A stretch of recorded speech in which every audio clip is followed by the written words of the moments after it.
ایک بڑی اہم پیش رفت ہو رہی ہے. جب ہم صحت عامہ سے متعلق بات کر ہی رہے تھے مصطفیٰ صاحب, تو ہم دیکھ رہے ہیں کہ میڈیکل کے شعبے میں صرف بڑی ترقی ہو رہی ہے, بڑی تیزی سے ترقی ہو رہی ہے, اور ایسی ایسی بیماریوں کے علاج آ رہے ہیں کہ جن کے آج سے 5 سال 10 سال پہلے تک بھی یہی ہمیں گمان تھا کہ کبھی علاج نہیں ہو سکتا. ابھی میں ریسنٹلی پڑھ رہی تھی کہ اب تو کہا جا رہا ہے کہ جن لوگوں کے دانت ہیں وہ اوریجنل باقاعدہ آپ کے اپنے نیچرل دانت جو ہیں وہ بھی دوبارہ آ سکتے ہیں, تو اس کے اوپر بھی بہت کام ہو رہا ہے. بڑی اچھی خبر ہے, یہ بہت اچھی خبر ہے آنے والی نسلوں کے لیے خاص طور پہ. چلے جی, لیکن ہم یہاں پر جو بات کر رہے ہیں وہ یہ کر رہے ہیں کہ جو نوزائیدہ اور کم عمر بچے ہیں ان کے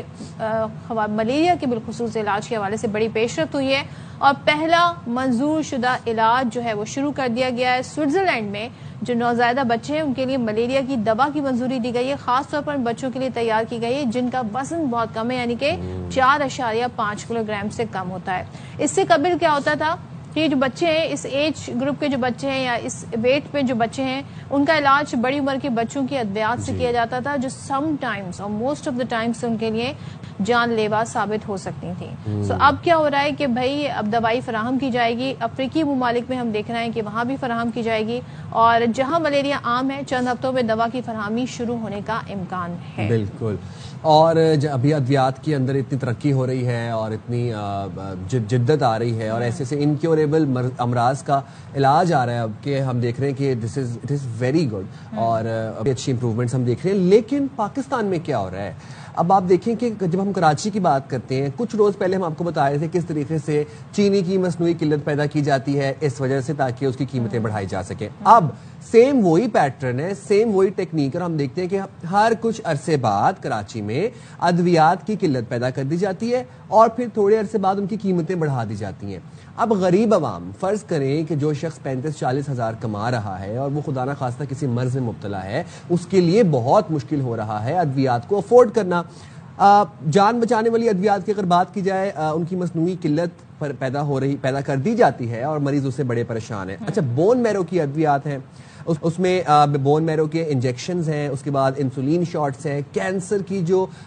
درآمد شدہ ادویات ہیں وہ مارکیٹ سے غائب کر دی جاتی ہیں. اچھا, میں آپ کو یاد رہا ہوں کہ پچھلے دنوں ہمارے شو میں جو گیسٹ آئے تھے ان کا تعلق بھی اسی فیلڈ سے تھا. وہ یہ بتا رہے تھے جی اب بڑا پلان منظور ہو گیا ہے, تمام طرح اپروول ہو گئے, اب شارٹیج بھی نہیں ہوگی اور دوائیں بھی بڑی آرام سے میسر ہوں گی. سو اب ایسا کیوں ہے اور یہ کیا صورتحال ہے, اس پہ بات کر لیتے ہیں. ہمارے ساتھ موجود ہیں ہمارے نمائندے انور خان. انور, بتائیے گا, ہر 2 ماہ بعد یہ خبر سامنے آتی ہے کہ جو خاص طور پہ جان بچانے والی ادویات ہیں ان کی شارٹیج ہو گئی ہے, پھر وہ ملتی بھی ہیں تو بلیک میں ملتی ہیں اور مہنگی ہو کر ملتی ہیں. اب ڈریپ جو ہے ہمیشہ یہ دعوے کرتا ہے کہ صورتحال کو کنٹرول کر لیا گیا ہے, لیکن یہاں پر ہم دیکھ رہے ہیں کچھ بھی نہیں ہوتا. سو ہوا کیا ایگزیکٹلی اس ٹائم؟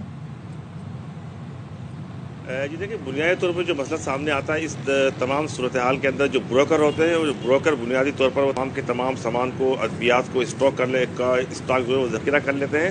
اور اس طرح وہ مارکیٹ کے اندر ایک ڈیمانڈ پیدا کرتے ہیں. اور ظاہری بات ہے جب ایک چیز کو ذخیرہ کر لیا جائے, اس کی ڈیمانڈ پیدا کی جائے,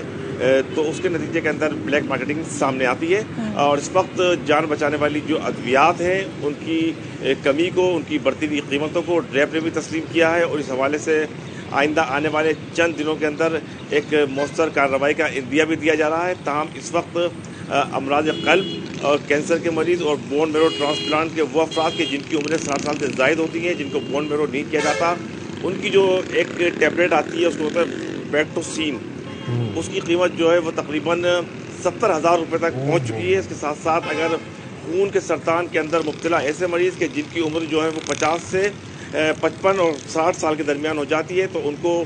ان کے لیے بون میرو نہیں کیا جاتا, ان کو ایک انجیکشن فراہم کیا جاتا ہے جو کہ ایزاسٹاڈین کہلاتا ہے.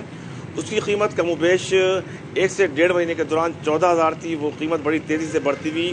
32,500 ہو چکی ہے. اور یہ انجیکشن مارکیٹ کے اندر دستیاب ہوتا ہے. تاہم ایسے مریض جو کہ شہر کے جو ہیں بعض بڑے اسپتالوں کے اندر کینسر کے امراض خون کا علاج کرواتے ہیں, ان کو یہ انجیکشن مارکیٹ سے خریدنے کی اجازت نہیں دی جاتی. بتائیے گا ذرا میری انڈرسٹینڈنگ کے لیے کہ یہ جو آپ جس طرح بتا رہے ہیں کہ بروکرز ہوتے ہیں یہ ذخیرہ کر لیتے ہیں ادویات کا, ذخیرہ کرنے کی وجہ سے مارکیٹ میں ادویات کی قلت پیدا ہوتی ہے, یا پھر یہ نیچرل ڈیمانڈ سپلائی کا لوپ ہول ہے اور اس کو ایکسپلائٹ کیا جاتا ہے, اور جب پھر دیکھتے ہیں قلت آنے والی ہے اس سے پہلے پھر ذخیرہ کر لیتے ہیں؟ جی دیکھیں, جیسے ہی مارکیٹ کے اندر یہ صورتحال سامنے آتی ہے کہ لوگوں کو جن ادویات کی ضرورت ہے ان کو مد نظر رکھتے ہوئے ترجیح بنیادوں کے اوپر بروکر بنیادی طور پر یہ کلیدی کردار ادا کرتے ہیں کہ وہ تمام کے تمام اسٹاک کو پورے ملک کے اندر ذخیرہ کر لیتے ہیں. جیسے ہی ذخیرہ کرنے کا عمل یہاں سے شروع ہوتا ہے تو پھر بلیک مارکیٹنگ کا عمل شروع ہوتا ہے. اب مزے کی بات یہ دیکھیے کہ وہ تمام کی تمام چیزیں جو کہ اس وقت دستیاب نہیں ہوتی ہے، لیکن اگر آپ اس کی دگنی قیمتیں دیں گے یا اسے 10% یا 12% زیادہ دیں گے تو بآسانی کراچی کی تمام فارمیسیز کے اوپر وہ دستیاب ہو جائیں گی. ایسے افراد جو کہ انسولین استعمال کرتے ہیں، آپ اندازہ کیجئے کہ وہ 1 یونٹ خریدنے کے لیے جاتے ہیں، 2 یونٹ لینے کے لیے جاتے ہیں تو میڈیکل اسٹور والے بتاتے ہیں کہ ہم 1 یا 2 یونٹ نہیں دے سکتے. تو اس کے ساتھ ساتھ ایسے مریض جو کہ اس وقت